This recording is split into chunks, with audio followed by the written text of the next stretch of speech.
A fábrica de 1,8 km², localizada no distrito de Halifax, na Virgínia, é o centro de operações da TMI Autotech.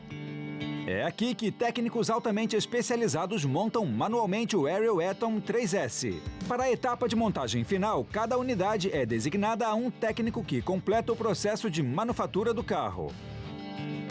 Técnicos trabalham lado a lado em 5 unidades em diferentes estágios do processo de montagem. Leva cerca de 4 semanas para ir do chassi revestido com tinta base até a montagem final do exoesqueleto do carro, que recebe uma base de fibra de vidro, um para-brisa de vidro laminado, um radiador frontal de alumínio e rodas de liga leve de 5 pontas. O modelo 3S pronto vem equipado com faróis de halogênio, um sistema de suspensão traseira push-roll de braço balancim, rodas raiadas especiais de 12 pontas e com um motor de 365 cavalos. Os amortecedores da suspensão dianteira permitem que o carro flexione nas curvas em vez de se lançar nelas. Um engenheiro mecânico avalia o projeto do exoesqueleto do Atom usando um software CAD para estudar um modelo 3D do chassi. Ele checa as especificações de soldagem para todas as 183 peças individuais que comporão o chassi.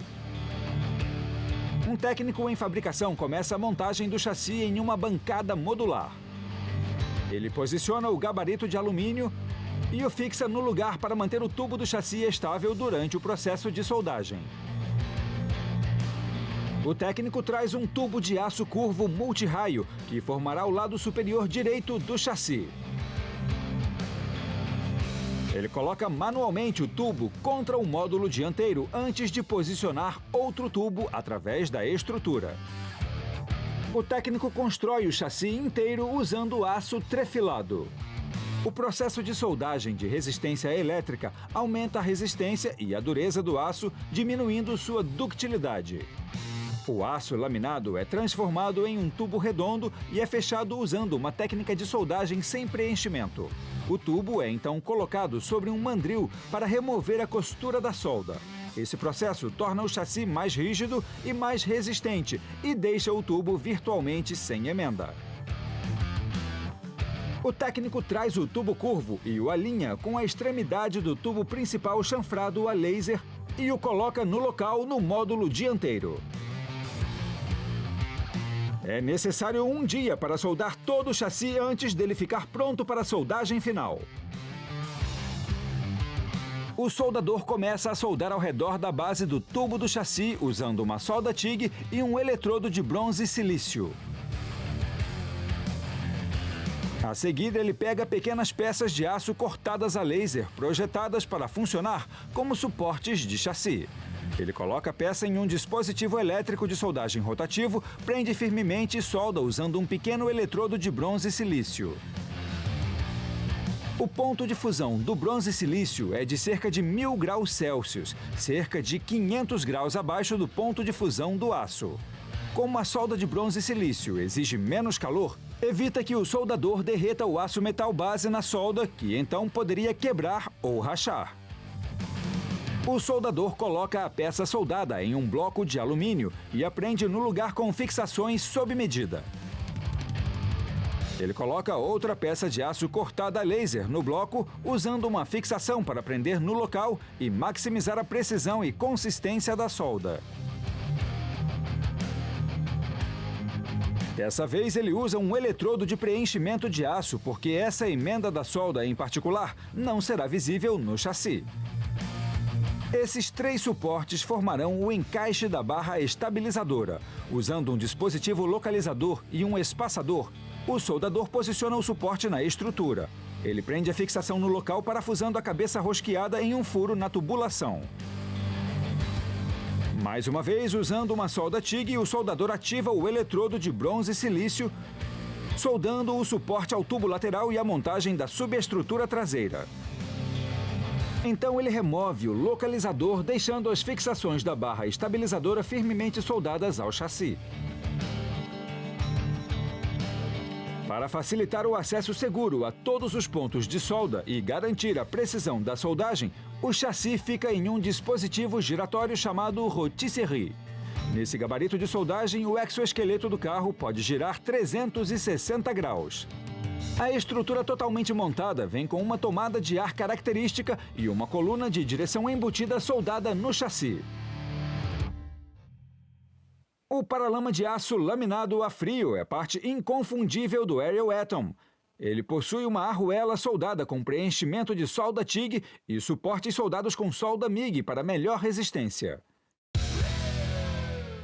Um técnico coloca o aço laminado em uma máquina de dobrar tubos. O sistema de curvatura coloca pressão ao redor do tubo, enquanto ele é dobrado para evitar a sua quebra ou deformação. Quando a próxima seção do tubo sai, o sistema de curvatura retorna ao seu eixo. Uma estampa braçadeira e uma estampa de pressão se posicionam para a segunda curva. Em menos de 1 minuto, a máquina CNC curvadora de tubos faz automaticamente uma série de 4 curvas para formar o suporte do paralama. O uso dessa curvadora CNC permite curvas precisas, assim como repetibilidade para construções futuras. Agora, um soldador leva o suporte do paralama da máquina curvadora de tubos para a mesa de soldagem. Ele monta suportes em uma fixação de alumínio projetada para garantir a soldagem mais precisa. Depois, ele insere e posiciona a olho as arruelas no tubo do suporte do paralama. Assim que as arruelas estão no lugar, o soldador posiciona o suporte do paralama na fixação e completa a montagem com um suporte adicional. Ele começa a soldar os suportes usando uma solda MIG, enquanto a corrente que flui entre o eletrodo e o metal cria um arco elétrico. Gases de proteção são emitidos pela tocha para evitar que o gás atmosférico flua para a solda. Depois, o soldador volta para a solda TIG para soldar as arruelas do suporte do paralama. Depois que a solda termina, o soldador retira as presilhas e os parafusos que prendem a peça na fixação e a leva para a linha de montagem. Enquanto isso, um engenheiro trabalha na carcaça da junção da suspensão. Em seu sistema CAD 3D, ele estuda a interação de peças tais como flanges de acionamento e o rolamento de roda. Ele verifica o encaixe entre as peças antes de iniciar a montagem da junção. Um técnico em fabricação agora pega a carcaça do rolamento da roda e a coloca em uma fixação de alumínio. Em seguida, ele insere um localizador na carcaça para garantir o correto posicionamento da peça no equipamento. Depois, ele pega uma peça feita sob medida e a encaixa na carcaça do rolamento da roda junto com outro parafuso localizador. Ele repete a operação do outro lado para formar a junção. O técnico fecha a montagem com placas de metal cortadas a laser para um ajuste de alta precisão na carcaça do rolamento da roda. O técnico finalmente martela outro dispositivo localizador no local antes de posicionar a última peça de aço cortada a laser para completar a junção da suspensão. Usando uma solda MIG, ele começa a soldar as peças seguindo um padrão consistente, garantindo que todas as junções serão soldadas devidamente. Nas habilidosas mãos desse técnico, o processo leva cerca de 20 minutos para terminar. Depois da soldagem, a junção da suspensão vai para a usinagem para garantir o tamanho correto do furo para o rolamento. Montada em um torno CNC, a peça começa a girar no sentido horário. Um jato de refrigeração impede que a peça superaqueça, enquanto o torno de alta velocidade abre uma cavidade para o rolamento dentro da carcaça. A peça usinada agora está pronta para ser revestida.